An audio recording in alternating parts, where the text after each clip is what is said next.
আরে আমি উঠতে পারতাছি না কেন? আরে আমার আবার কি হয়ে গেল?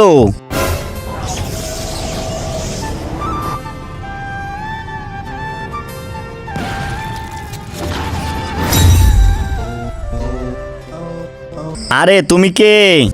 আমি তো তোমার দ্বিতীয় বাপ হচ্ছি। আমার নাম হচ্ছে জাদু। তুমি জাদু? আর এখানে কেন আসলে? আর আমি শুনছি তোমার বাবা নাকি ভবিষ্যৎ দেখার মেশিন বানিয়েছে। আমি দেখতে এসেছি। আচ্ছা ঠিক আছে, চলো আমার সাথে। এই যে দেখো, এখানেই ভবিষ্যৎ দেখা যাবে। তুমি এখানে তোমার হাত রাখবে, তাহলেই তোমার ফিউচার দেখতে পারবে। কিন্তু তার আগে যদি তুমি মেয়ে হও তাহলে লাইক করো, আর যদি তুমি ছেলে হও তাহলে লাইক করে সাবস্ক্রাইব করো। আর যদি তুমি কিছুই না করো তাহলে আমি বুঝে যাব তুমি অন্য কিছু, তাই তাড়াতাড়ি করো। আরে না না না, ছেড়ে দাও ছেড়ে দাও, আমাকে ছেড়ে দাও, আমাকে মেরো না প্লিজ। আরে না না, ওরে বাপরে ওরে বাপরে, না না না, এখান থেকে পালাতে হবে, ওরে বাপরে।